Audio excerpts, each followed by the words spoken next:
What's up, Barack?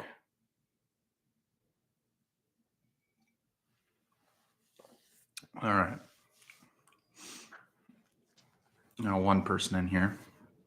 It's just you and me, it looks like. Maybe we'll get more. Who knows?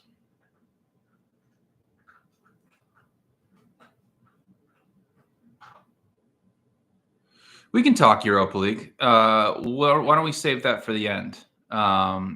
We'll hit the Premier League. We'll do the rest of Europe, and then if anybody has any questions about Europa League, we can go through it. I'll be flat honest with everybody. I haven't taken like that big of a deep dive into it, but we can certainly go through it, and I can certainly share projections and I have access to all of these smaller teams' XG results. So. We can definitely take a look through it. If I'm being honest with you, Michael, this is something I battle a lot internally because I have found doing this quite a long time that the less I know about something, generally the worse the results I have. So, but also I'm also in the realm of like people want action, right? So I'm in that realm of like, all right, I want to give people action, but I also don't want to lead them down a path that I'm not really familiar with. So as you can see, I made it free for everybody, but I just have 3 bets. I feel pretty comfortable about a couple of them and everything. There were some that I'm like, maybe I'll play this. Maybe maybe my projections are telling me to play this, but I'm like, I think who is Korbag playing? They're playing somebody. A little value on the over, but I was just like, yeah, I don't know if I really want to do that. But yeah, this will be Premier League. Looks like we got double digits, so we can get started here. We'll go through all 10 Premier League matches like we normally do. We'll hit the rest of Europe here as well, and go through those. Any bets that I have for those, and then at the end, if you want to talk Europa League, we can certainly do that. So let me just pull up I'll be honest, I'm flying a little blind here. Not blind, but I'm a little less prepared than I normally am. But that's okay because I've been writing about the Premier League. It seems like ad nauseum all season. So, but I have all my numbers in front of me and everything. So, all right, let me switch my screen here. We got 14 people. Yeah, we can get started. All right. So let's start with the headliner, City and Chelsea.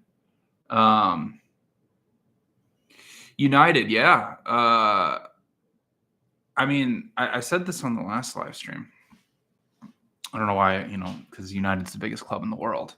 And somehow we got on Ten Hag because Sahin just got fired at Dortmund. But Amorim said that this is the worst Manchester United team ever. I disagree. I think Ten Hag's team last year was way worse than this version of United. But I kind of like the over there a little bit. Rangers is kind of an aggressive team, so maybe, I don't know. We'll see. I also took the over in Rangers and Tottenham and got burned by that, so maybe I'm a little hesitant. But okay. Anyway, let's start with the headliner. Let's go City and Chelsea here. City is currently minus 106. Chelsea's plus 250, and the draw is plus 310. I like the over. I like over 3.5 here. I haven't looked to see what the best possible price is, but is this match going to be any different than what we saw with PSG and City on Wednesday? This thing that PSG was doing, and it's something that Chelsea is very capable of doing as well, is they were creating a lot of passing triangles, creating a lot of overloads in certain phases of the pitch.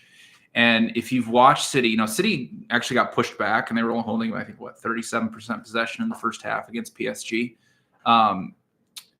They kind of got pushed back into a mid-block for a lot of that first half. And, they did an okay job in it. But if you watch City closely when they are in those type of situations where they're not pressing high and they're sitting in those mid-blocks, and PSG being a ball circulation team, moving it from side to side, City's rotations are so slow.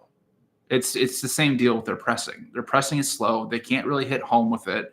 And here with Chelsea, obviously they're a team that can build out of the back, but it's the same thing I keep saying every single week, is Chelsea is a really, really good transition team. And if you watch Chelsea against City last season, they sat in a 4-2-4 mid-block under Pochettino, and they hammered City on the break over and over and over again. That was a City team that was much better defensively in transition than the one that's just completely garbage right now. They don't have a functioning holding midfielder. The problem with City is not necessarily like, oh, they just don't have Rodri, so they can't do anything. It's that Kovacic can't cover the ground that Rodri did, and also Rodri was incredibly good as a counter presser when City would lose the ball. Kovacic is not. So when they do lose the ball and teams have it, like, they're able to break and they're able to play those outlet balls and they're able to get numerical advantages in transition. And that's something exactly that Chelsea can do here. But for Chelsea, if you watch City against, PSG as well, is they were kind of playing pretty direct for a majority of that match, trying to play balls over the top. And that's something that Pep has gone back to and been doing quite a bit because, well, if you can get Haaland and their wingers in 1v1s, like, generally they're going to win those duels. So I projected about 3.7 goals for this match. So I think anything over 3.5 at plus money is good here. I feel very similarly about this match to how I did about PSG and City. And it's one of those situations, where you walk into this match and you say, I think when you walk away from it, even if the over doesn't hit, I think you're going to walk away and be like, okay, yeah, that over should have hit. Like, there was, 3.8 or 3.9 expected goals between the two teams. Things have changed quite a bit since the opening match between these two teams. So I know some people will probably point to that and say, well, there was only 1.8 expected goals in the previous meeting and City won 2-0. Yeah, I think things have changed quite a bit, and City is way more aggressive out of possession than they were in that aspect. And also, City's like high line mid block. It looks very similar to Unai Emery's Aston Villa. And Chelsea punished Aston Villa earlier this season. So if you're looking for like a similarity of like what an out of possession structure comparatively, it's Aston Villa, and Chelsea beat them 3-0.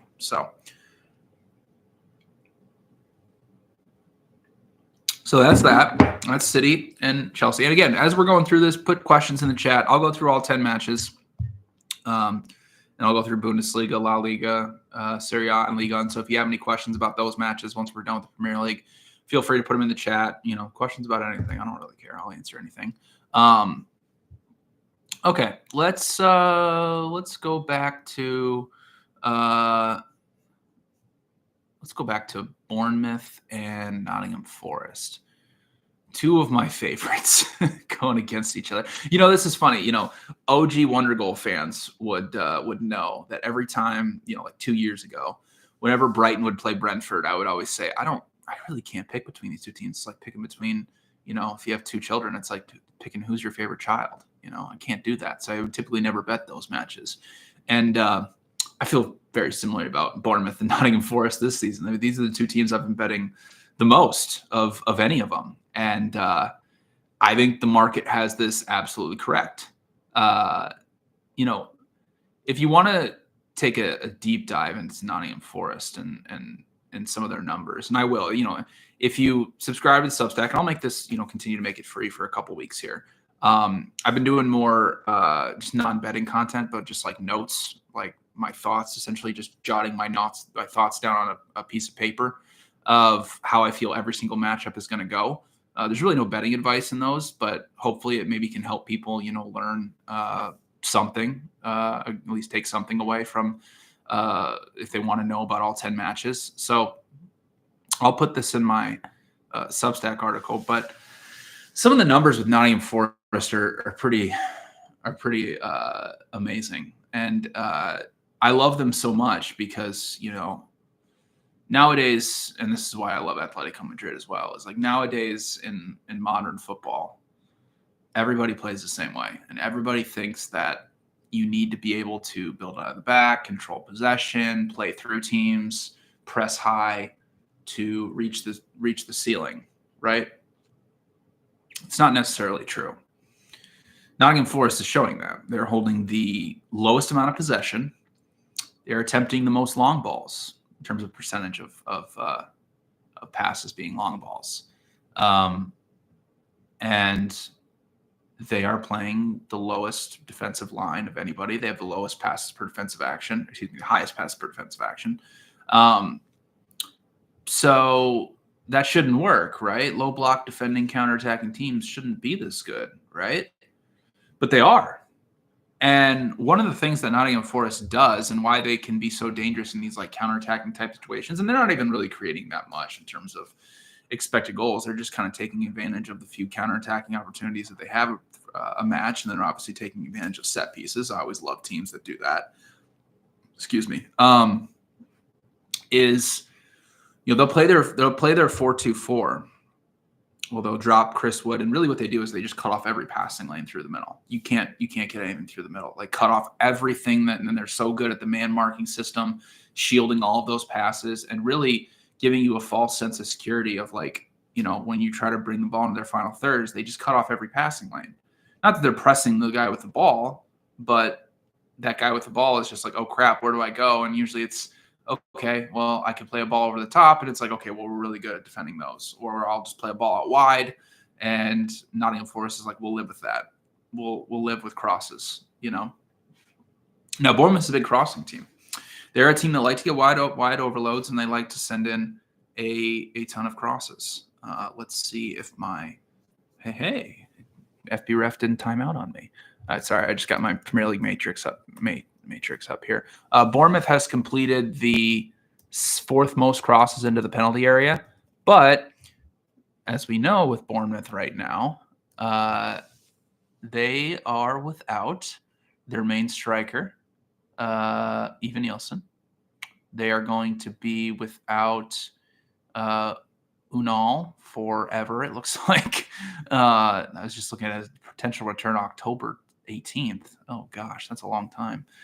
So they're without those two guys. So there's your two aerial threats in the box. They've been starting Ouattara or Semenyo as well in that type of role. So you don't really have an aerial threat in the box. That makes it a little bit more difficult, right? And what are the teams that Bournemouth do really well against? They do really well against the teams that want to play out of the back and play a lot of short passes. Nottingham Forest is not going to do that. They're going to essentially just play very, very direct. So it's really just going to come down to who wins duels in those long balls. Chris Wood's amazing at winning those aerial duels and flicking balls on for Hudson-Odoi or Gibbs White or Alanga. And I kind of worry a little bit about Bournemouth here. So, if I were to, I have nothing for this match. I think it's like right in line with where it should be. If I had to like pick somebody who I think is going to win this match, I would probably pick Nottingham Forest. I think it's a pretty decent matchup for them. Yeah, they let go of Philip Billing. I mean, he's not that good if we're being honest. But the squad's getting a little thin, and also it's just like because Bournemouth presses high all the time. I mean, think about who their ball winning midfielders. This Lewis Cook and Ryan Christie. It's not really in terms of physicality comparatively to Nottingham Forest. Like they're not going to outmuscle them. And also, sending crosses in the box. I mean, Milikovic and Murillo are two incredible aerial duel winners. So I think it's, in terms of betting, I think it's right in line with the market. So I'm passing on it. But it's a very interesting match to open things up. I think you're going to learn a lot. You're going to learn a lot, I think, about Bournemouth in terms of how effective they can be against teams that are just going to play direct and not even going to try and, build out of the back against their press. All right. Let's move on to the 10 a.m. slate. Where should we start? Should we start Liverpool? Should we start Newcastle? Should we start Arsenal? Should we start Brighton? What are we thinking, guys? What are we thinking here? I think we should start, if nobody's going to put it in the chat, I think You'll Never Walk Alone. Should we start with Liverpool? against Ipswich Town. Set piece FC. I have some thoughts on Arsenal. By the way, just amazing performance yesterday. Arsenal against Zagreb. One of the most boring games you could probably ever watch. Arsenal scored early, and they just shut everything down. And Zagreb had nothing. Let's start with Arsenal. Let's start with Arsenal here. So I'm going to try to break down what Arsenal's offensive problems are here real quick. So essentially what Arsenal does, and you see this a lot, is, and this can get frustrating for a lot of people, but Arteta is a very, this is not news, but he's a very conservative manager if you didn't already know that. And what Arsenal does is, because they don't have really a main striker, they like to, like I said, create wide overloads. But a lot of that times it's with Kai Havertz, who's playing as a false nine, right? And you never really see anybody in the box. And there's a reason for that. It's because of rest defense. It's because Arsenal want to, they want to play passes through and everything like that. And they obviously want to create and play through teams. But also when they lose the ball, they want to make sure that teams have no outlets against them and that they can counter press and win the ball effectively and get it back and sustain pressure for an entire match. And the theory behind that is say, okay, you're obviously reducing the risk in terms of teams hitting you in transition. And you're also sustaining pressure for a full 90 minutes, and you're wearing teams down, and eventually you can get through and you can score.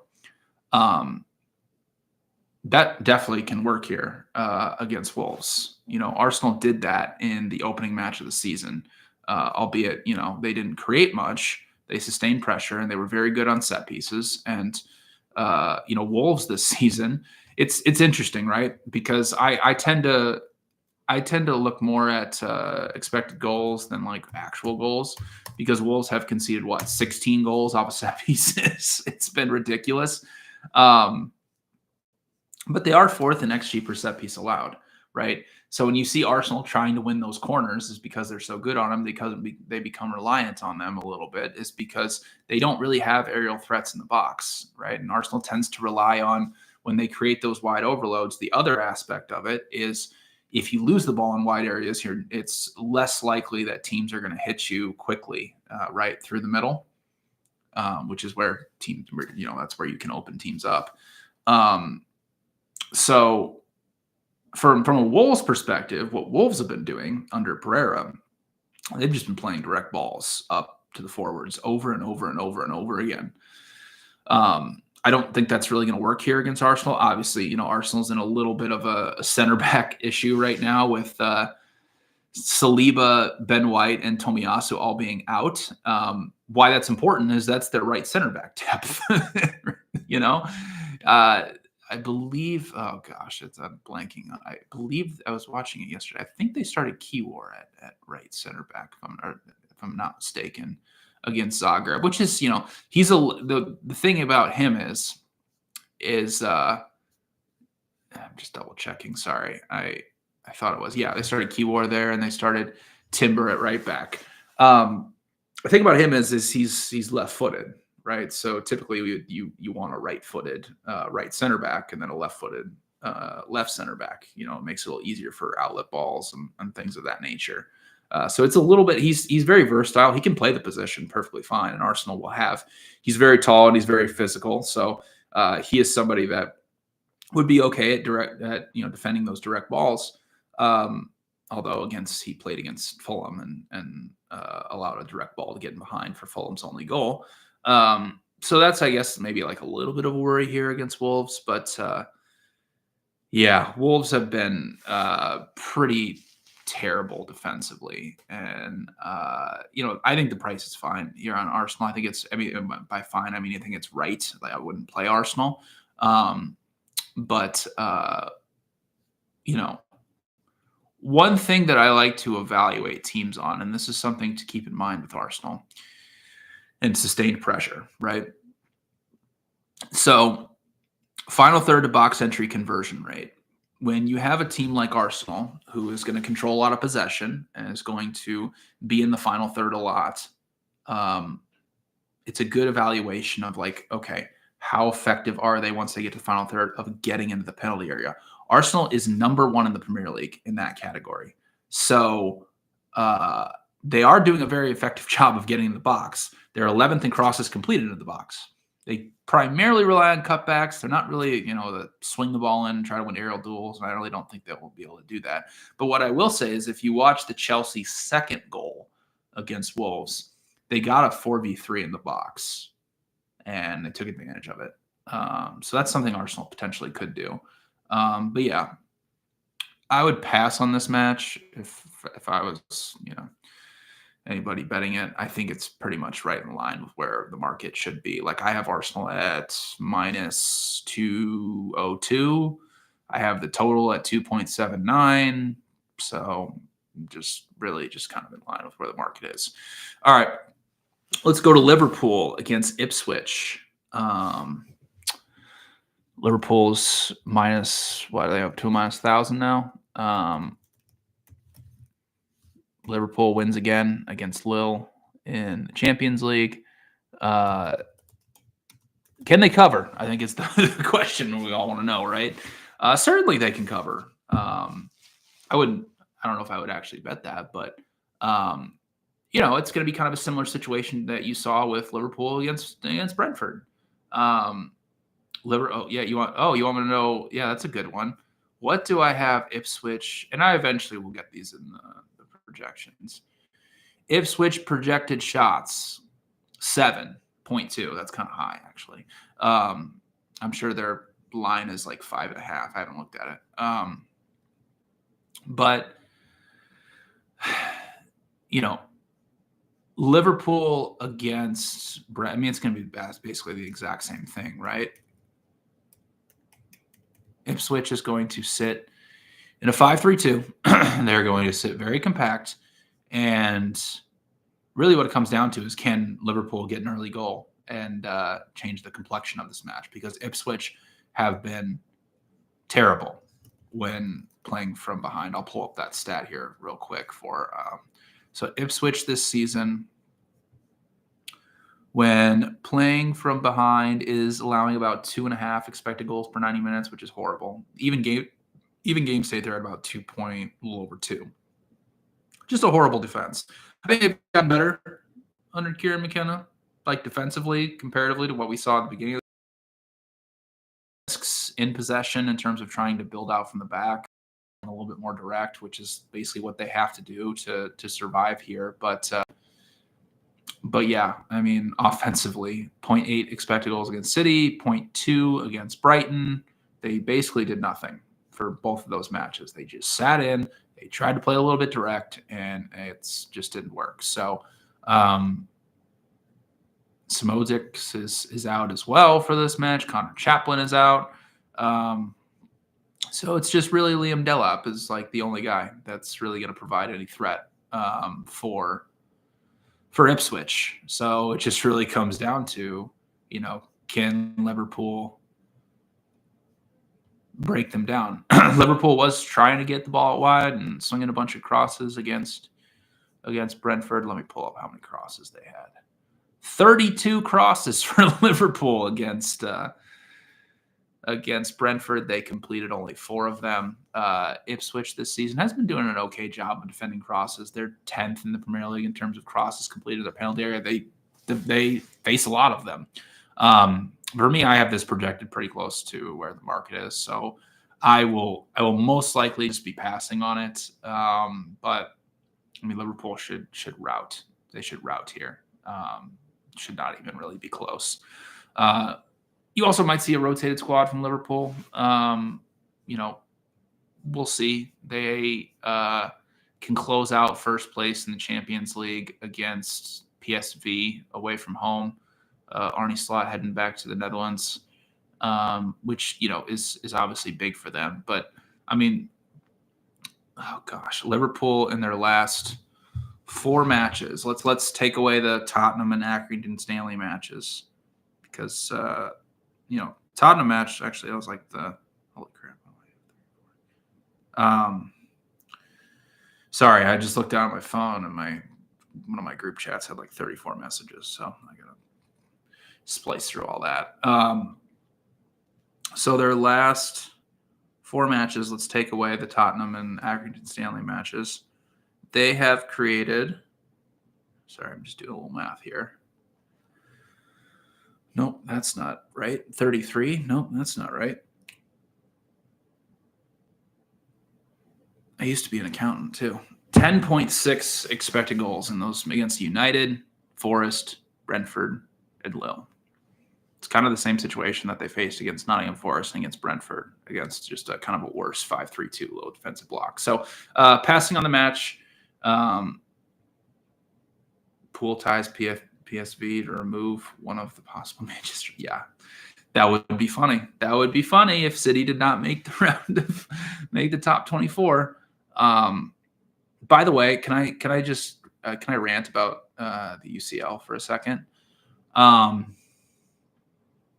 So I'm trying to complete all these simulations for the tournament format of the Champions League, which, is a time-consuming process, and I'm obviously trying to get all the content out this week for the Premier League, right? So I'm trying to balance the two things. The fact that they are still going to do like a draw to play like 17 or 18 or 9 or 10 and all this stuff is ridiculous. It's so stupid. Just keep everything so we know what seeds are going to face what. It's just so frustrating how they have to complicate the entire process. Just like, we got this wonderful tournament format. We're going to stop doing draws. And it's just like, nope, but we still need to do draws because we still need to control everything. It's so stupid, and it makes me so mad. That's weird. So I'm on, that's strange. I'm on FB Ref right now. And of course, I just mentioned PSV. And the next highlight that came up was a PSV highlight from the Dutch League.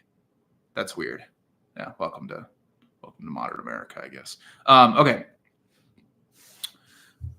Let's do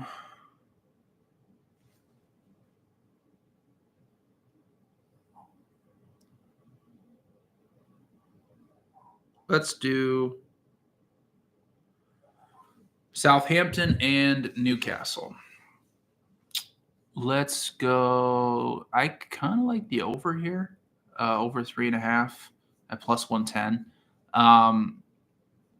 So Southampton under Juric have basically just been going man-marking system against teams that want to build out of the back. Now, Newcastle has been a team that wants to build out of the back a little bit more, but what that's going to do if you leave them in a man-to-man marking system is they are going to play a lot of direct balls over the top, and that is generally not a good matchup for Southampton. The previous meeting was the first match of the season. If you remember, Fabian Schär got a really stupid red card that should never have been a red card under any circumstances. And so it kind of changed the complexion of the match. Newcastle still did score. Newcastle over 1.5 goals is not bad. Southampton, I thought they put in a good performance for like 75 minutes against United, and then just everything kind of fell apart. Same thing against they concede 3 goals against Newcastle off about 2 expected goals, playing a team that likes to play very, very direct. So that's obviously, not a good sign. Ishak, Ishak, he scores every single match.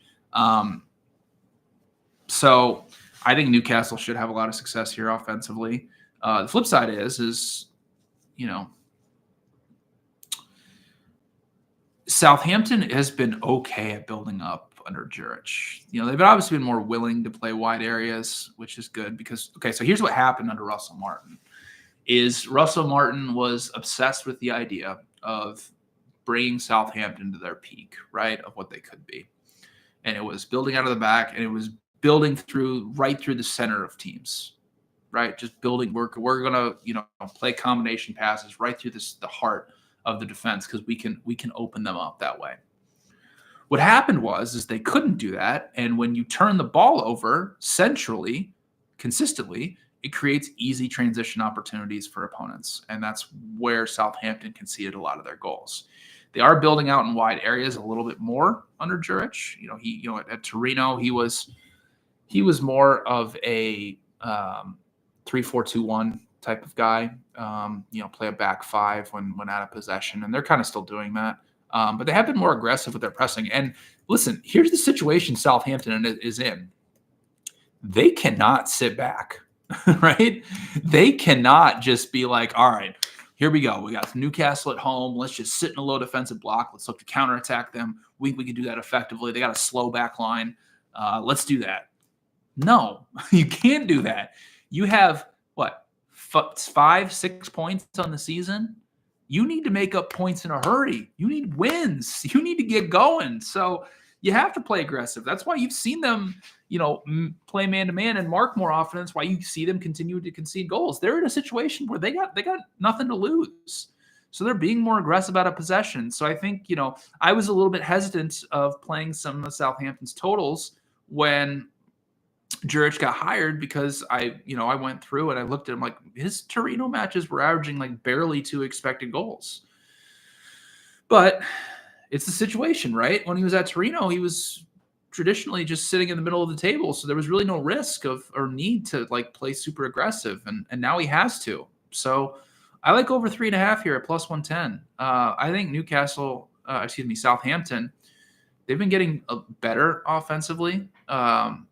They're a good set piece team, and Newcastle's been very average Newcastle has been okay at defending set pieces, but I mean, you can get behind this Newcastle high line.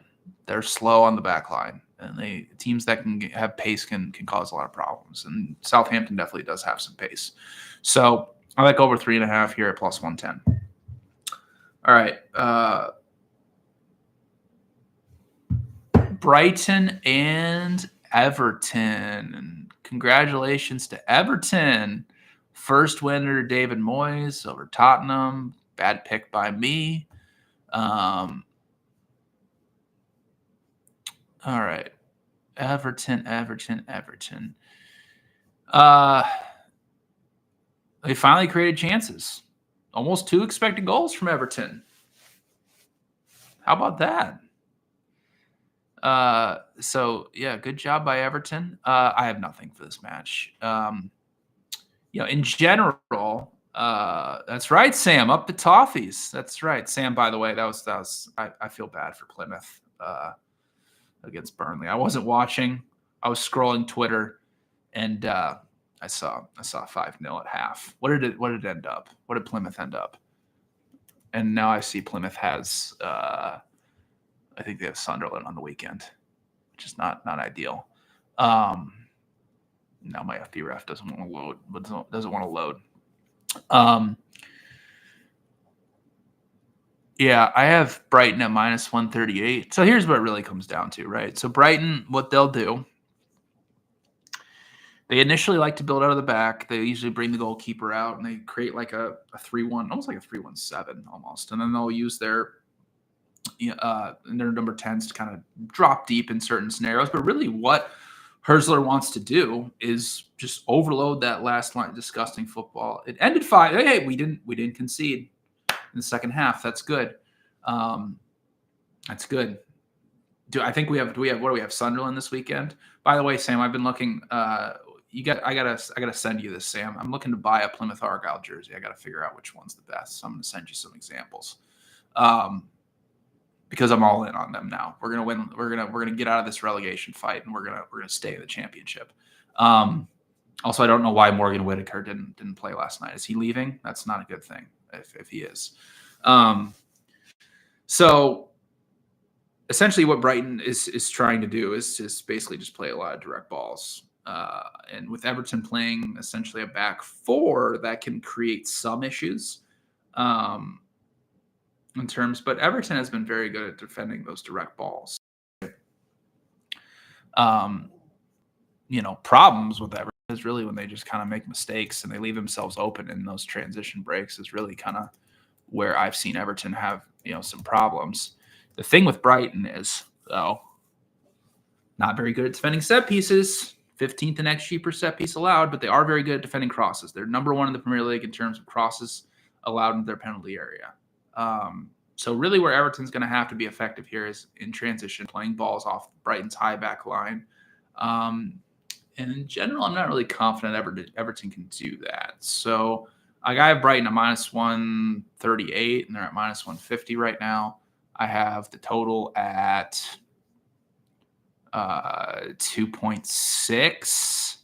So, Everton's been playing kind of similarly to how they played under Deitch, playing a little bit more of a mid-block, which is something David Moyes, I thought, should have done more often at West Ham, and he didn't do. So I'm right in line with the market here. Really nothing for me in Brighton and Everton. So that does it for Saturday, right? Yeah, that does it for Saturday. Let's move on to Sunday. Sorry. Let's start with Palace and Brentford. I kind of like both teams to score here. And I'm trying to find something minus. Let's see, can I find a minus one? I haven't looked. Sorry, I apologize. Again, I'm flying in a little bit blind. This is truly like for those who you want to peek behind the curtain. I was very busy trying to get all that Champions League stuff out, and it honestly wore me out quite a bit yesterday. And then I had some other stuff going on, so I didn't really obviously have my numbers in front of me, but I haven't really had much time to prepare, so I'm just kind of going in blind here and just this is just like thoughts off the top of my head. So if you ever wondered, just like, what it would it be like just to freestyle, this is basically what it is. Let's see, there's a 2, and let's see, there is obviously I feel like I'm much better at this when I'm prepared, but there is a minus 150 at Caesars. There you go.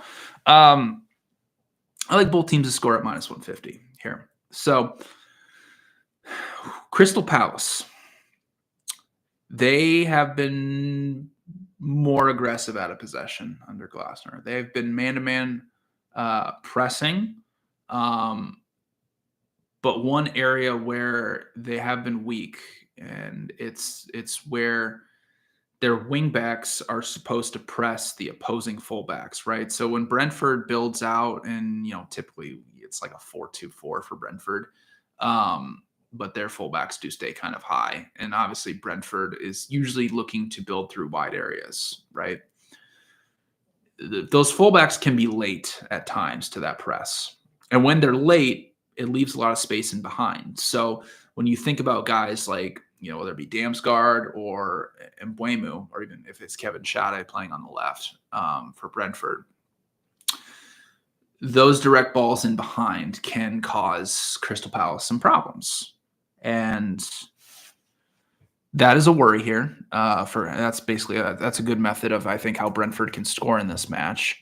The other thing about Crystal Palace, and this has been true for 5 managers in 7 years, is they cannot defend corners for whatever reason it is. They are 14th in XG per set piece allowed. So obviously that gives Brentford a big advantage here offensively. Now, the flip side of it is Brentford also has been more aggressive trying to press, right? They, against the bigger teams, like, eventually against City. Actually, they pressed City quite a bit. Against Liverpool, they sat back a little bit more and basically just tried to play the match out. I highly doubt they're going to sit back here against Palace. I know they're on the road, but I think they're going to try to press Palace high, which, again, Palace is going to drop their dueling number 10s deep in build-up. They're going to pull center backs out of position. It's going to allow Muñez and the fullbacks to push high and have some space out wide and try and send them some crosses, which generally I think can be successful when you have a target man like Mateta. Brentford is allowing the 4th most crosses into their penalty area. They are a bad transition defense. They're 19th and final third of box entry conversion rate allowed. They've allowed the most box entries of anybody in the Premier League. So, and also the 2nd most shots. So it's generally been not a very good defense for Brentford. And what we know about Brentford now, to be fair to them, their schedule away from home has been incredibly difficult this season. Comparatively, they played all the good teams away from home. And they've played recently they played City and Liverpool, but for the first half of the season, now that we flipped the calendar, right, they've played all the bad teams away from, or the good teams away from home.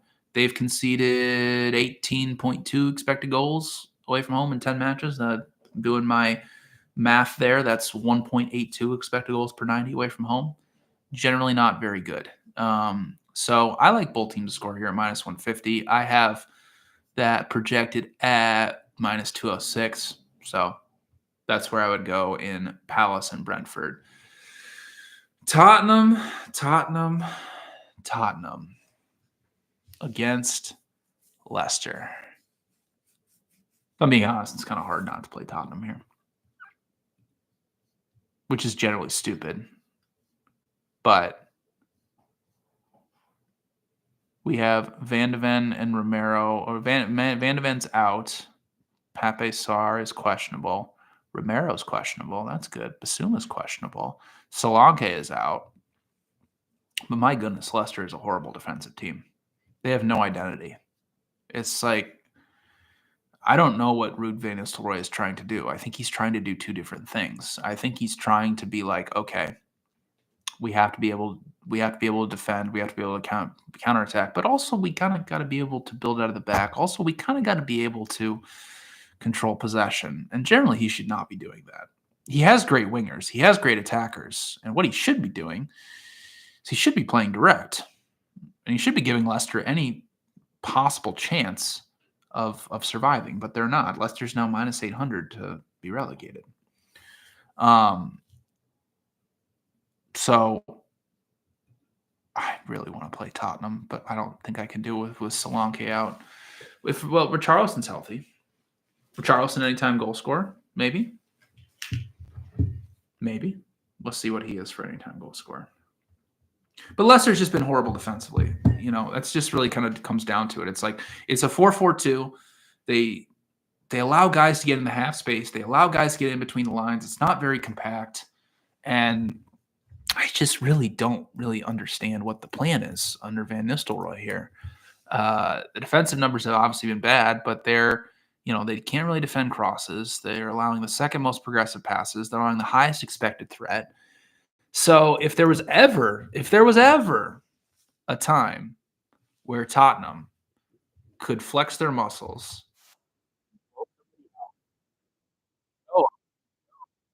they did to Southampton when they beat them 5-0 on the road, this would be the match.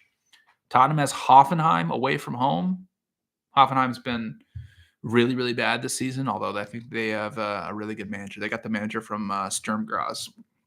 So I think Hoffenheim will get better than they were under what's that guy's, the American's name? Starts with a P. I can't remember his name. That's gonna haunt me. But yeah, I have a little bit of value on Tottenham if you weren't accounting for injuries. Like I have Tottenham at minus 292. A little bit of value on them minus 1.5. So maybe wait for team news. Romero's in there. Richarlison is starting up top. We know, OG Wonderful fans know how much we love Richarlison. So I think generally this is probably a good time to buy low on Tottenham. I tried to do it against Everton and that didn't work. So maybe I'm just stupid and maybe I just can't learn my lesson. But I think this is a decent time to. Yeah, Pellegrino Matazzaro. Thank you, Christian. That was going to haunt me. Yeah. So I think it's Isler is how you pronounce the new guy's name that's come over from Sturm Graz. So yeah, I will more than likely be on Tottenham minus 1.5 here, and I think Richarlison might be over 4-1. If he starts, he's plus 130. Never mind. Richarlison plus 130. That's so low, man. I can't do that. Although 1 goal, 1 appearance, or excuse me, so he's had 7 appearances. Sorry, but he did score against Everton. Which I know Lieboff will a great win, but I know Lieboff would if we were doing Wonder Goal, what Lieboff would tell us before the match would be Richarlison's definitely going to score because every old Everton player scores against them. All right, let's move on to Aston Villa and West Ham, a match we just saw in the FA Cup. So that FA Cup match, I believe Aston Villa was around -150, and now they're up to -182. Total is about right where it was before that match. I'm showing value on the total here, but I don't think I can really do that given how the last match went. Aston Villa actually really struggled from open play, breaking down Graham Potter's mid-block. So basically Potter had West Ham sitting in a 4-4-2 mid-block. It was very compact. It did a very good job of condensing the space in between the lines. So, that is generally a good thing. They were incredibly poor offensively against Crystal Palace over the weekend. 0.3 expected goals is horrific. I know Palace is a better defensive team, but I mean, come on. 7 shots, not even a single shot on target at home. He did line them up in a 3-4-3, which is kind of interesting. But yeah, I can't do anything for this match. I just, what I said in the last FA Cup match was this. It was basically like, okay, and this works, right? If Aston Villa is going to play a high line, guys like Kudus, Somerville, like Bowen's back in training now, those guys playing balls in behind, like can be a good thing. Like it can work, but West Ham didn't really create much in that FA Cup match. They scored early off a direct ball up to the forwards that, West Ham won the aerial duel, and then they got the ball moving forward. But, there is a saying too in this wonderful game of football is a lot of coaches will say, just taking tactics out of everything is like the team that wins is generally the team that wins the most duels. And West Ham is one of the worst teams at winning ground duels in the Premier League. So that's just because they don't have much ball winning through the middle, right? And that's how Aston Villa scored their second goal against them. The piercing progressive pass right through the middle, and it opened West Ham up. So that's what it's going to come down to is can Aston Villa play through the middle, and can West Ham defend it? So I have a little bit of value on the over, but given how the last FA Cup match went, I think I'm just going to pass on the match. And the final match of the weekend, I believe this is Monday, right? Fulham and United. Boy, things have changed since the first match of the season. I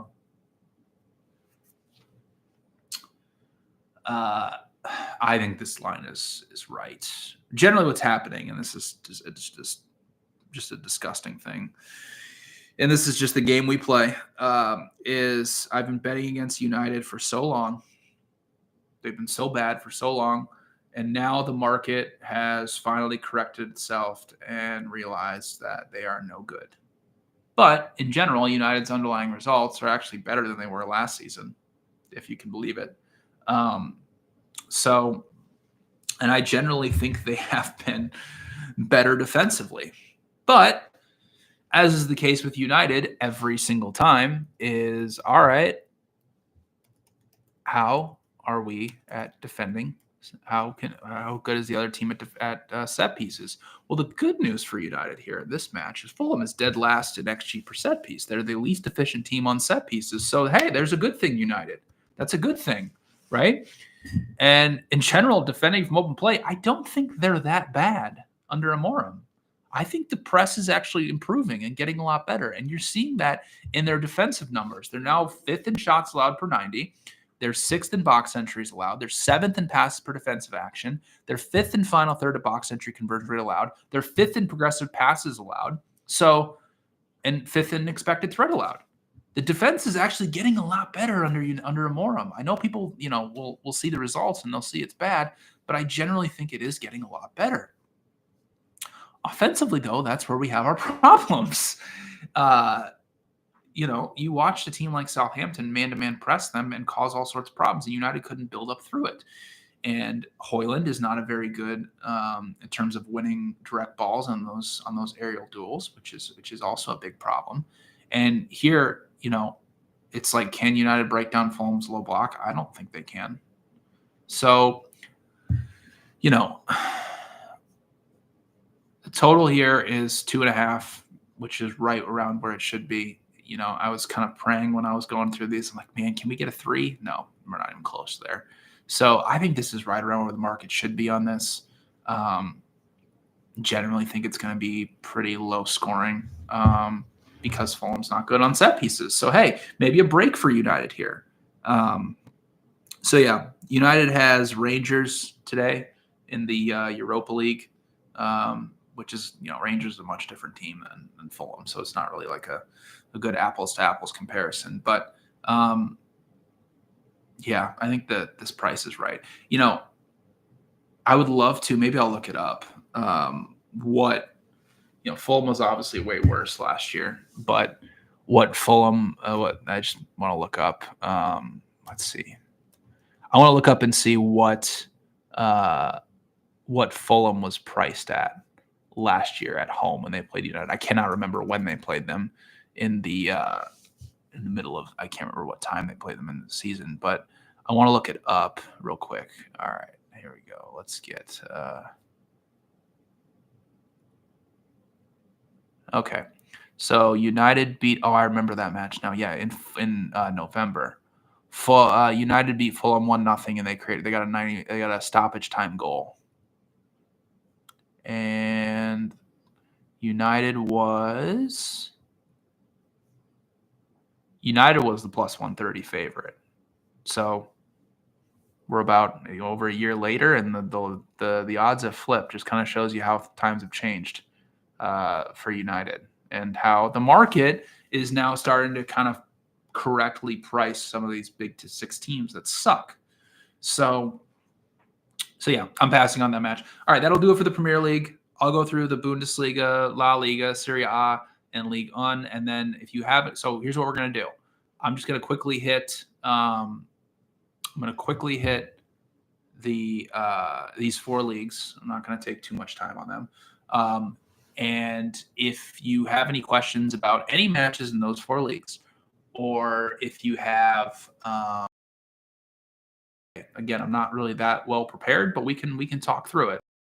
I find sometimes with betting in general is sometimes just like talking through things can be very helpful, right? So maybe we can just kind of talk through some stuff. So let's start. And again, any questions about any matches, just put them in the chat, and I'll be more than happy to talk through them with you. All right, so let's start with the Bundesliga. I like Gladbach and Bochum over 3 at plus 107. 2 very direct transitional teams. Bochum, I wrote this up in my Champions League notes for Leipzig. Absolute abomination that Leipzig blew a 3-goal lead against one of the worst teams in the Bundesliga. Bochum this season, they've been improving offensively. They had 2.7 expected goals against Leipzig, 1.4 against St. Pauli the week before. When they played Heidenheim, they had 1.6. So it's generally better than what they've been doing for most of the season. Gladbach, they've played some good teams, right? So you can't really fault them. But against Hoffenheim, Bayern, Wolfsburg, and Leverkusen, they conceded 10 goals and let's see here. 10 goals and a lot of expected goals. Holy moly. 13.8 expected goals.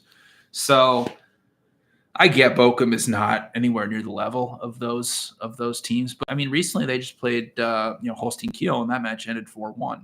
So I think 3 is way too low for those 2 teams. So I like the Gladbach Bochum over 3.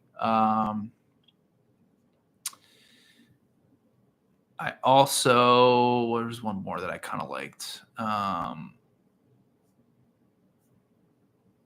Hoffenheim and Frankfurt over 3 at plus 105 is another one that I kind of like as well. I know Marmoush is gone, and obviously he's pretty important. But did you know that he is actually not leading the team in expected goals at Frankfurt? It's actually Ikitike, I believe is how you pronounce his name. Marmoush is obviously important to what Frankfurt wants to do, but Frankfurt is a team that is horrible at pressing. And, generally they'll sit, they've switched from a 4-2-4 to more of a 3-5-2 and tried to play that way. And the results have, they got a good result against, typically what happens is if teams that are able to play direct against them can cause problems. St. Pauli did it when they were on the road. They got a couple good home performances against Dortmund and Freiburg. But, Hoffenheim is also just a horrible defensive team.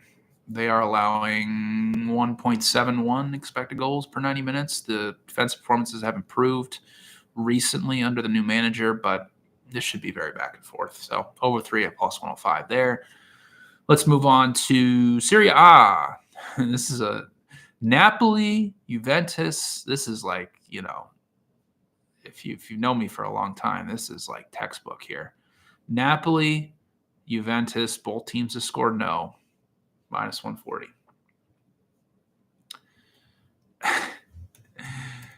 Oh my gosh. Thiago Motta might be, 0-0. I think the 0-0 might be in play here, like it was in the Bruges match. Conte versus Motta. I mean, oh my gosh, this is gonna be so boring. I just don't really see a scenario how this doesn't just end like 0-0 or whatever. But I mean, Motta. I've said it many times, but Juventus out of possession, they're just like a mid to low block. They'll press a little bit out of it, a little bit more than they did under Allegri, but it's like generally the same setup. And the defensive numbers have actually improved. And then, Motta's a big believer in those low block type defending things, but they can't hit anybody in transition. So, I mean, really probably what this is going to come down to is going to be set pieces. And Napoli is number 1 in XG per set piece allowed. And Juventus is 3rd. Yeah, first time they played, it was incredibly. What was it the first time they played? Let me look that up. It was incredibly boring, though. And I want to say that I might have played somebody in that. I might have played something in that match. I'd have to go back and look. First match was 0-0, and there was a total of 17 shots and 0.6 total expected goals. A lot of shots from outside the box here. No more Kvaratskhelia for Napoli. He's obviously a guy who can maybe give them some problems down the right. So both teams score no in Juventus and Napoli. Kind of a if you want to call that a system play, it's pretty much as close to it gets for a system play for me.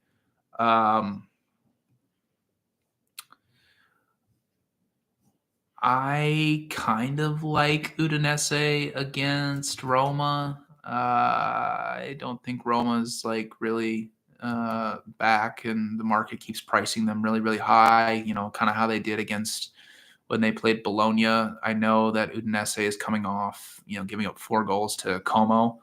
There was only 2 expected goals in that match, and Como actually only ended up creating 1.4, and then there was a red card, I believe, in the second half as well. But the previous matches to that, they got Atalanta at home. It ended 0-0, and they outcreated them 1.5 to 0.2. Match before that, away from Verona, expected goals were dead even. Match ended 0-0. 2-2 against Torino, there was like 1.3 expected goals. And, look something up really quick. But, Udinese is a 3-5-2 direct counterattacking team, which generally can cause Roma some problems. Roma away from home this season has a minus 4.6 expected goal differential. So I kind of like Udinese plus a half, although you're paying a pretty steep price on that, around minus 150. But I think it's worth it to play that. Okay, let's move on to La Liga. I forgot to enter that. What was I looking at here? If you want to be a real sicko, Sociedad Getafe over 2 at plus 130 is a I think that Leverkusen is probably going to hammer Leipzig, would be my guess, but I'm also right in line with where the market is. I think Leipzig is getting much worse under Marco Rosa. So, and I generally don't think that they're going to be able. I mean, it's like if you go back to the previous match with Leipzig, and I know Leipzig beat Leverkusen in the previous match. Just go look at the underlying numbers from it, because Leverkusen, it was a 3-2 game. Leverkusen outgraded them 2.2 to 1.1. It was basically just like Leipzig got a couple transition breaks. Openda hit one from outside the box. It was just like a really weird match. So, yeah, there's no value, so I'll just pass on it. Openda and Sesko will both be back after serving their suspension against Bochum. So, yeah. La Liga, though. I don't, what is the price on it? I kind of like Real Madrid -1.5 against Valladolid. Valladolid's awful. And Real Madrid is in kind of lately they're kind of in let's just blow teams out mode, right? 5.9 expected goals. I did not see that coming against, obviously, against Las Palmas. They hammered Salzburg 5-1 in the Champions League last. So if you don't, I don't have the XG numbers in front of me for their Copa del Rey and their Super Cup matches. Generally hammered Mallorca, but their last 3 La Liga matches, Real Madrid has created 10.6 expected goals. It's pretty dang good. The thing is, it's just like they're the most talented team in the world. That's still true. That's that was true at the beginning of the season. It's true now. I'm not saying they're the best team in the world. I'm just saying they're the most talented. And Valladolid, I mean, they're a horrific offensive team. They did absolutely nothing against Real Madrid last season. Valladolid is conceding the second most expected goals in La Liga, and they're obviously at the bottom of the table. And from losing game states this season, when they are behind by 1 goal, they are conceding 2.09 expected goals per 90. And when they're behind by multiple goals, they're conceding 3.2 expected goals per 90. So from an even game state, though, they're only on 1.47. So yeah, I think that this is an absolute rout, and I'm projecting a little bit of value on Real Madrid. So I like the -1.5 at -133. Do I think Ancelotti is a good manager? I think he's a good manager for the team he has. Yeah, I do. When you have a team like Real Madrid that has so much individual quality, generally letting that individual quality just kind of play out is not a bad strategy, right? Sometimes with structured systems, like if Pep, let's just say like this would never happen, but if like Pep was the Real Madrid manager, trying to do a structured system may not always be the best thing. Maybe just getting, some of your best players into 1v1s and just allowing them to just beat guys, maybe it's generally a good way to go, right? Not saying, one is worse than the other, but I mean, it's generally worked for Real Madrid, right? I mean, they won the Champions League last year. He's won it twice. So, or how many times? 2, 3 times at Real Madrid? I can't remember. But he's gone at the end of the season, and you're going to see Xabi Alonso come to Real Madrid. I'm going to call that shot right now. I think that's all been known for a really long time. But so Real Madrid -1.5 in La Liga. Do I want to play Atletico -150 against Villarreal? I am projecting Atletico at -201. Incredible performance against. That was so amazing against Leverkusen. One of the more like satisfying results that I've had in a really long time. Just smash and grab type stuff. It was just so fun to watch. And him just running down the touchline, celebrating with the players. It's so beautiful. How can you not love Simeone? Man, he's the best.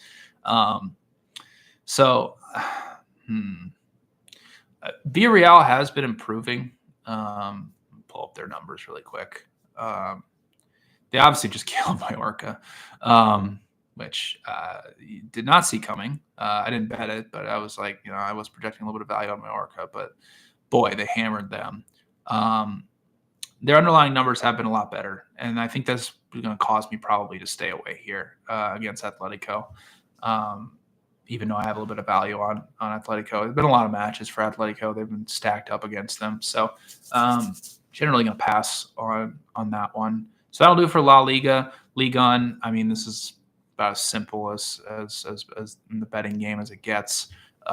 Nice, draw no bet, plus 110 against Marseille at home. Probably the biggest edge of any match I have over the weekend. And if you want to know why, just go pull up the expected goals table for Ligue 1. As of right now, Nice is in third with a plus 10.9 expected goal differential in terms of the XG table. Marseille's in second place. They have a plus 5.2 expected goal differential, but a plus 19 actual goal differential.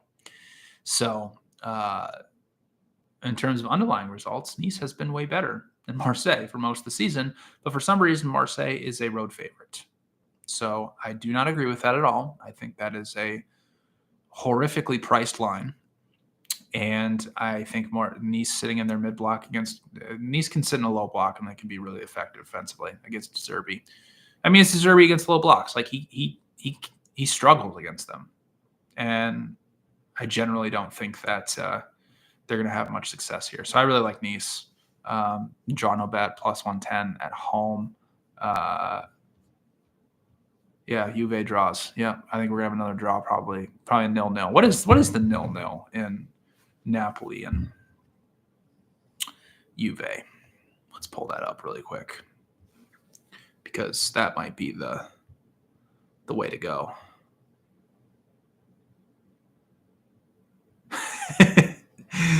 The 0-0 is plus 550. So no, thank you. All right. And then in Ligue 1, I think that was about, that was pretty much it. I did not cover Chelsea making approach for Garnacho, but I think it's one of the most idiotic things I've ever seen. Why? Why do they think they need him? How many wingers do they have that they think they need him? They're perfectly fine with Pedro Neto playing on the left and Madueke playing on the right. I just, that seems like a completely gross, stupid use of money. I think Chelsea's squad as is perfectly fine. They just need to play with the squad they have. They've spent enough money. And I hope that PSR comes down on them because what they did the last 2 seasons was gross, honestly. It's worse than anything, any of the Middle Eastern countries have done. Oh, yeah. I'll get the sheet put back. I'll put it in the Substack, or I'll put it. I took it on my bios. I could direct people more to my Substack. Yep, Palace now 4-1 for top half finish. Got a couple wins. So those who subscribe to the Substack, we got a 16-1 on Palace for top 10. So that's fun.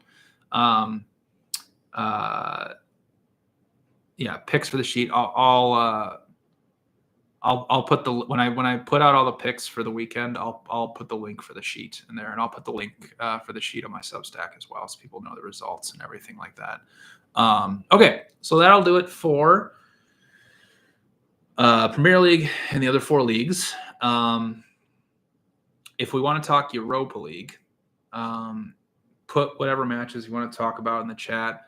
I am on Lazio plus 130. I am on Slavia Prague, draw no bet at minus 105, I think it is.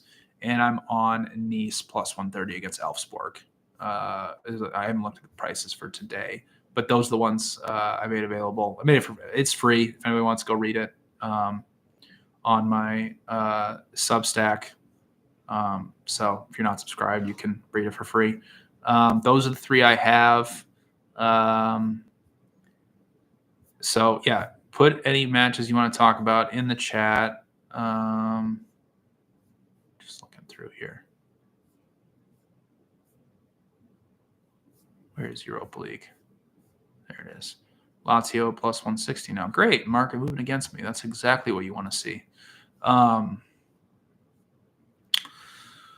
right. That is exactly what you want to see. I will do a Champions League watch along next week if people want me to. I certainly can if that's what people want. It's going to be crazy. I'll tell you that much. I'm probably not going to give any betting. I'm probably not going to be giving any live betting advice as we're going through it. If we're being totally honest, there's just going to be way too much going on. But we can have fun and just watch how the table moves if that's what people want. Thoughts on Porto today against Olympiacos? Who is Porto? I forget Porto's new manager's name. Hang on, let me look it up really quick. I knew it, but I can't remember it off the top of my head. This is also, by the way, a side note. This is the time of year, and this happens every January or December, where teams decide that it's time to either fire managers or managers take new jobs, and it just makes everything crazy. Oh, they're under a caretaker manager right now, Jose Tavares. Generally, I haven't watched much of Porto, if we're being honest. I do have them projected at minus 180 today against Olympiacos. Olympiacos is a very direct team. Probably going to be a very back and forth, both teams trying to play direct balls over the top would be my guess. Hang on, let me pull up Porto's underlying numbers. Again, the only match I think I've watched of Porto this year is when they played United. A couple bad results. For Porto lately. Lost 2-0 to Nacional. Lost 3-1 to Gil Vicente. For the year, they're a +1 expected goal differential. Down to minus 135 on my end. I would check injuries and see where it's at. They've obviously here in the Europa League, they've struggled away from home and generally a lot better at home. So, I mean, you could definitely. I won't be doing it. Again, I'm sure you're seeing that line come down because of a couple bad results recently. Olympiacos has been on fire in the Greek Super League. They've won 4 straight, and I think they're now at the top. Yeah, they're at the top. I think they're at the top of the table now. They are at the top table by 4 points over Panathinaikos. So,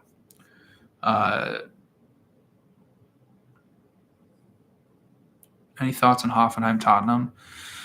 I wanted to take the over, but I'm getting kind of priced out of it, if we're being honest. And, like I said earlier, Hoffenheim's defensive performances have improved. So that kind of keeps me a little bit away from it. But, they got killed against Bayern, but the other performances, they've actually been holding teams under 1 expected goal. So, I'd probably just stay away from it. I mean, technically Nice can qualify for the next round, because if you're looking at, if you pull up the Europa League table right now, I was looking at this last night.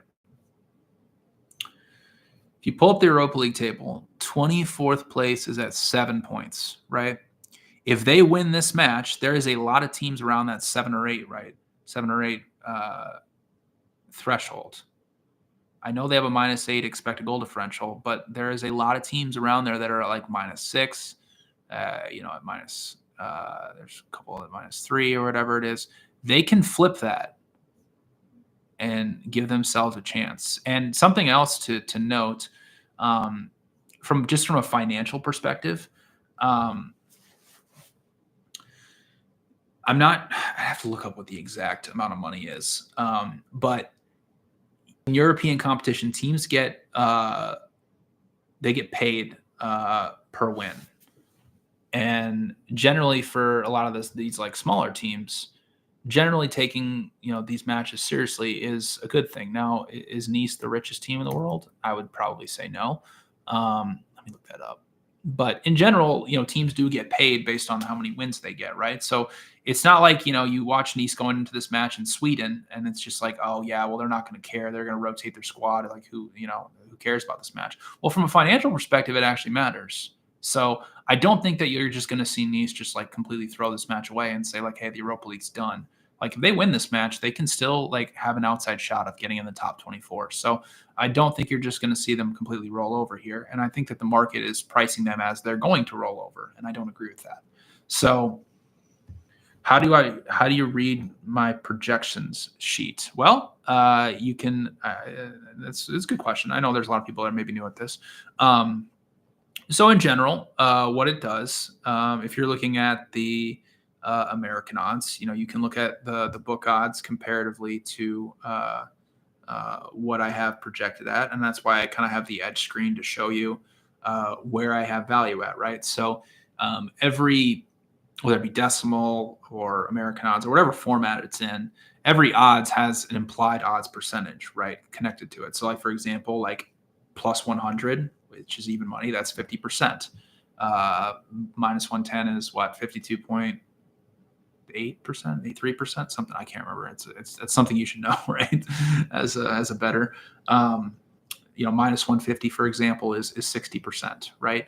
So those percentages that you see on the edge screen are essentially the win probability of what I have for whatever the line is, right? So let's just like, if you want to pull up an example here, I'll be brief on this for people who, but I obviously want to help people who maybe are new at this and want to, get started on the whole soccer thing.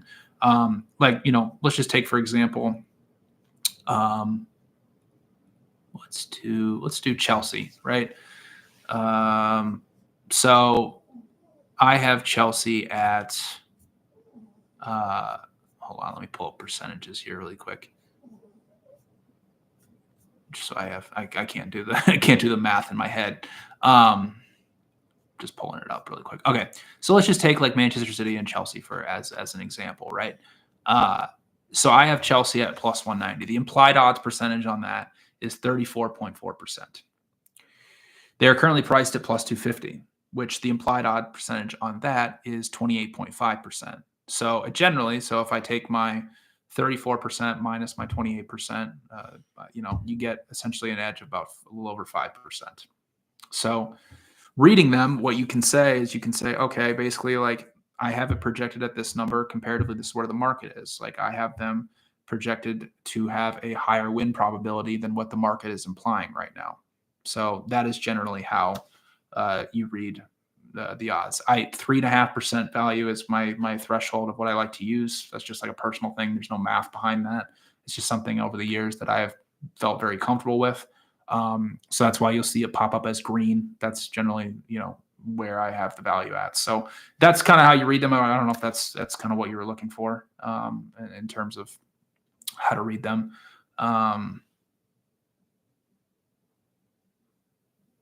Yeah, the notes articles. Yeah. I'm going to keep doing them. I like going through all 10 matches of the Premier League. Champions League, all 18 matches took a lot out of me, for being honest. It's over 8,000 words that I wrote. But I generally like doing those. I generally like just analyzing matches. Obviously the betting aspect is what most people follow me for. But I kind of like just going through and just, looking up things for every single match. So, if I didn't hit something here for the Premier League section, or I was a little too brief or whatever it is, those will be out overnight. I'm going to get them done today. You can read all my thoughts on all 10 Premier League matches. I'll have a full one for the Champions League. Eventually, what I'm going to do, just to let everybody know, because, I got to make a living here, is those notes articles are going to go behind a paywall. I'm going to keep them free for a while, just so people have a chance to read them. But eventually, those will go behind the Substack paywall. You'll be able to read like a few matches, but again, at some point I got to make a living here, right? Tottenham, Hoffenheim, Lazio, Sociedad, and Porto Olympiacos. I think I already went through all three of those, right? For Lazio, I think that if you read my Europa League best bets, I think Sociedad is just like a horrible offense, and they're a team that traditionally likes to play out of the back. Lazio is a team under Baroni that's been man-to-man pressing quite a bit and pressing high. Like top 5 in pass per defensive action, top 5 in opponent build-up completion percentage allowed. And Sociedad generally doesn't play a lot of direct balls. And if you're looking at teams like Inter and Roma that caused Lazio a lot of problems, like that's generally how you beat them. And I'm not sure that really Sociedad can do that. So it's more of a bet against Sociedad's offense. I think there's a chance that match ends 0-0, if we're being honest. But I projected Lazio closer to even money, so I just kind of do that. So the price is not going to change for this upside. It's going to be $5 a month or $50 for the year, right? So that's generally what my whole goal was for this whole thing was, right? Is to just make you guys feel like, you're getting your money's worth. And and like I said in my opening video, if you ever feel like you're not getting your money's worth, like unsubscribe. That's totally fine. Like you're not going to hurt my feelings. Like I don't want people just wasting their money if they don't feel like they're getting value, right? So, all right, so Tottenham and Hoffenheim. Hoffenheim's defense has been a little bit better under the new manager. They've been playing a little bit more compact, not as aggressive. So generally just going to pass on that match. And then Porto and Olympiacos, probably going to be a direct ball fest. A lot of back and forth, a lot of balls over the top. So it just comes down to really who wins 1v1 duels in those type of matches. And Porto has been kind of poor recently in terms of their results. So I think that's why you're seeing the line come down a little bit. Thoughts on the transfer window? Who would you like to see before it closes?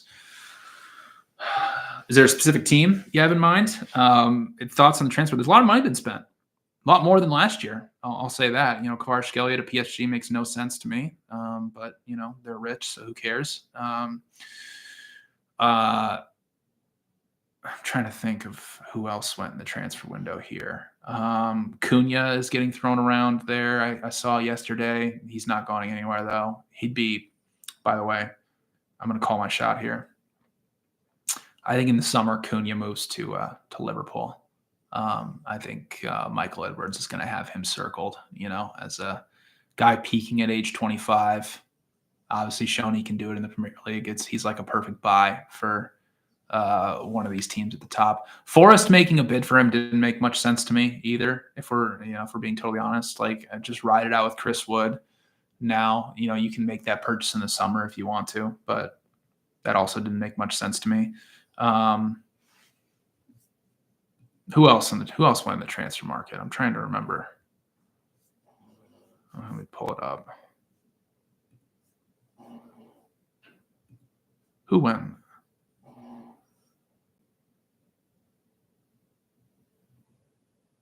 Screener to Tottenham would be a horrible move, by the way, if that's what they're thinking about doing.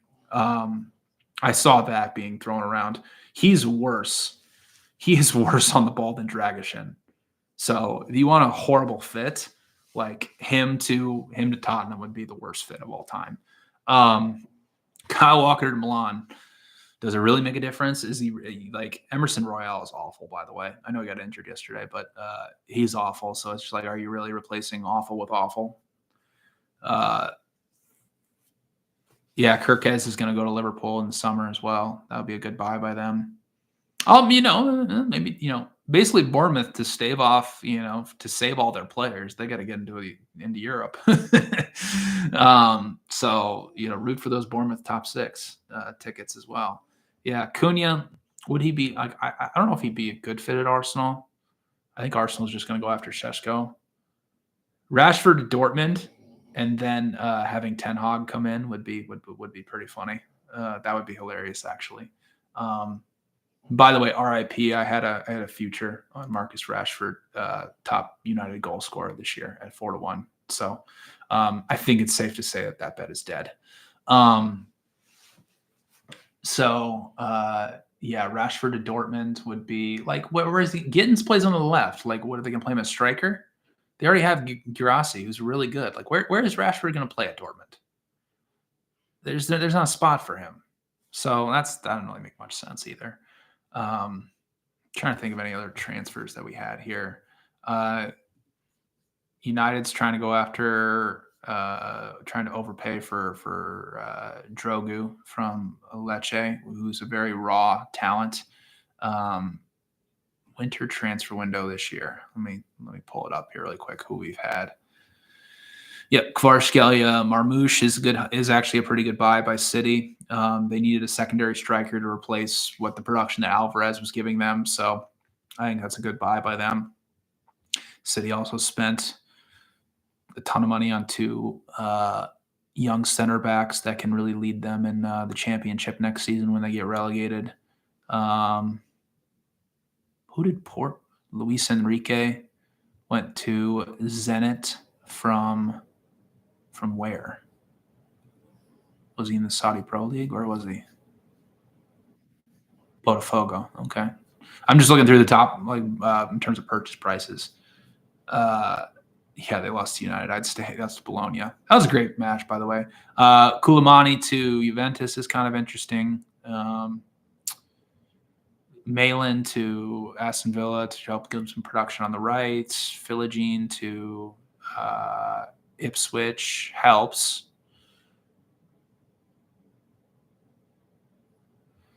Well, you can amortize them over the price of, what Chelsea was doing.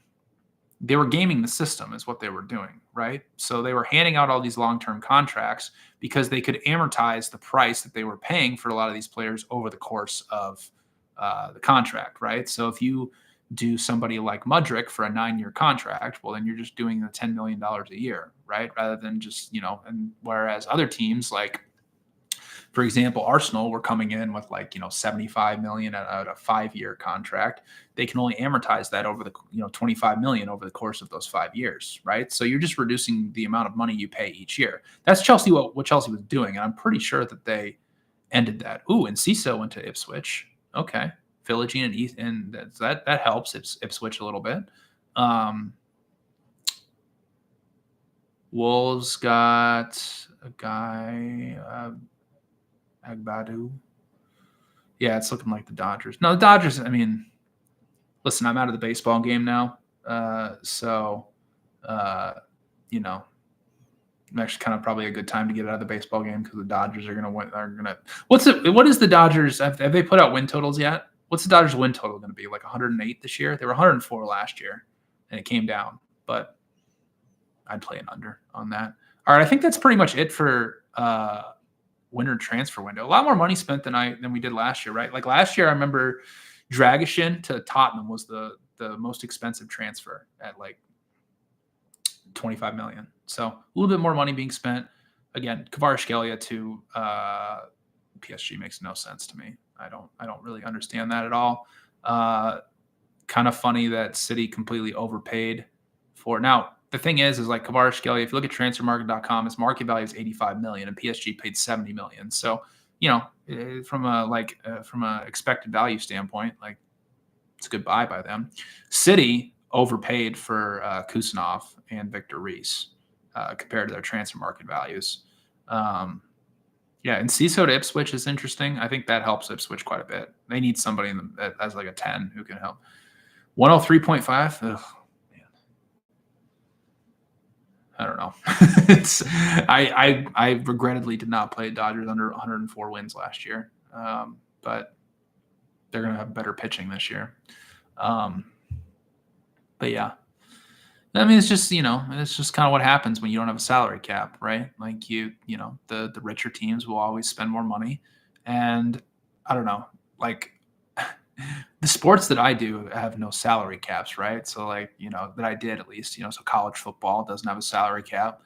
Soccer and MLB all don't have them either. So it's I just get kind of used to it. And I think it creates way more David and Goliath type situations, which I think is a lot of fun. Trying to watch teams be so dominant, try to get knocked off, I think is way more compelling to me than, the other part of it. I would put the odds on Ange being sacked this season based on everything that I have read at 0%. I do not think he's getting sacked unless Tottenham drops in the relegation zone, and they're not going to. So generally, I'm basically he's not getting sacked. they will either wait to the end of the season and evaluate it, but he's gone through a ton of injuries. And he's also kind of changing his style of play. So he can go in these press conferences and be like, we only know how to play one way, mate. That was a terrible Australian accent. And say all I wants, but like he's changing them. They're playing more direct. They're playing lower blocks. Like, it's what he has to do. So, all right. Any more questions before we end this? We've gone kind of long. It's been about an hour and a half. I'll have Premier League notes out overnight. Weekend best bets will hopefully be out overnight as well. If not, they'll be out kind of mid-morning. But again, if that's one of the benefits of watching YouTube, right? I already gave you all the picks pretty much. So, but if you want to read about them, they'll be on my Substack. Probably won't have any more picks other than the ones that I had already given out here. So thank you all for tuning in. I will be back probably Tuesday morning would be my guess for the Champions League final round. I'm going to work on trying to get the simulations done for the Champions League. But thank you all for tuning in. I hope you all have a wonderful, blessed weekend. And as always, good luck with your bets.